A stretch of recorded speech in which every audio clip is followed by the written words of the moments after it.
Thank you, Mr. Chairman. Couple questions. I want to continue on the pipeline since we started. Do you have any type of authority over the companies that are installing these pipelines? Do they come to you for licensing, and any of that process come through your group? I think probably the best way to look at that is that the distribution companies are the companies that the Commission has regulatory oversight. We have a safety oversight over the lines that are in the ground for what we call non-jurisdictional lines, and those are the lines that we just spoke of. When we talk about interstate pipelines, that is a federal jurisdictional pipeline of which the Commission works in partnership with our federal partners in terms of safety. Okay, so where I'm going with this is, for example, I've gone to a few different seminars, and I understand, for example, our building trades down in southeastern Pennsylvania. They go through rigorous training before they can even start on a pipeline, not just through Sunoco, but through their own training programs.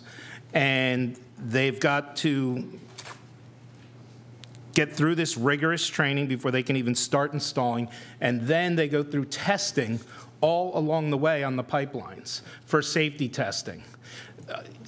Who does those inspections? Again, depending upon the type of line you're talking about. We're talking about in-state. Let's discuss. Let's talk about Mariner. Very good. We're calling that the elephant in the room. Let's talk about Mariner. Mariner is a jurisdictional pipeline to the Public Utility Commission. So we have certificated this line. It has recently received the permit approvals from DEP, and they are now ready for construction.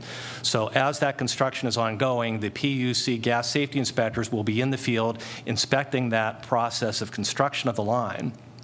And that inspection process will continue once the line is fully operational, where our gas safety inspectors are in the field and working with those owner-operators to make sure that they are compliant with the safety regulations at the Public Utility Commission. So immediately, I would think pipeline construction would be shut down if you saw a problem. That's correct.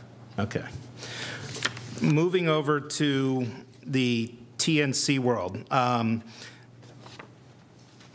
How we did legislation last session. We all sat together and saw the bill get signed into law.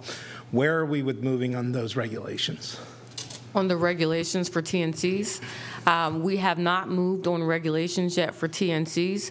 We have moved on regulations for the limousine and taxi service. That was under Act 85. We did provide for the temporary regulations on that to try to put them more on a level playing field for the TNCs. But at this point, we're still looking to see exactly what we would need in terms of regulations. So do you feel that those temporary regulations are working? How's that process going? We just passed that December 8th of 2016. So this being March 1st, you know, we're still evaluating all that. Correct.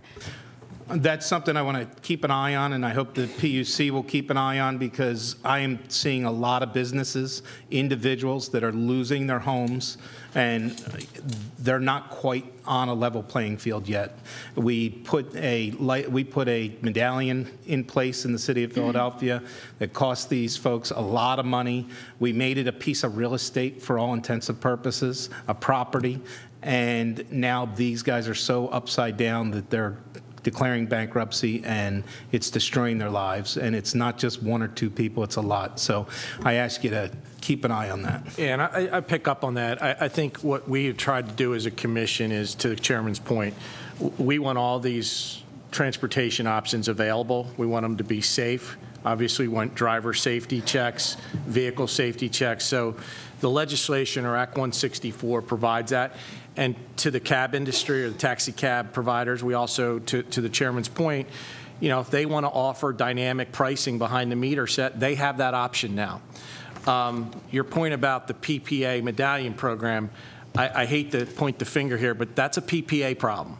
That was a self-inflicted, set up a model, a business model, You have basically, as someone who lives in southeastern Pennsylvania, I'll call it for what it is, you created an unsustainable market, not realizing that here comes this ubiquitous service known as transportation network companies. And it is the new norm in 50 states and internationally.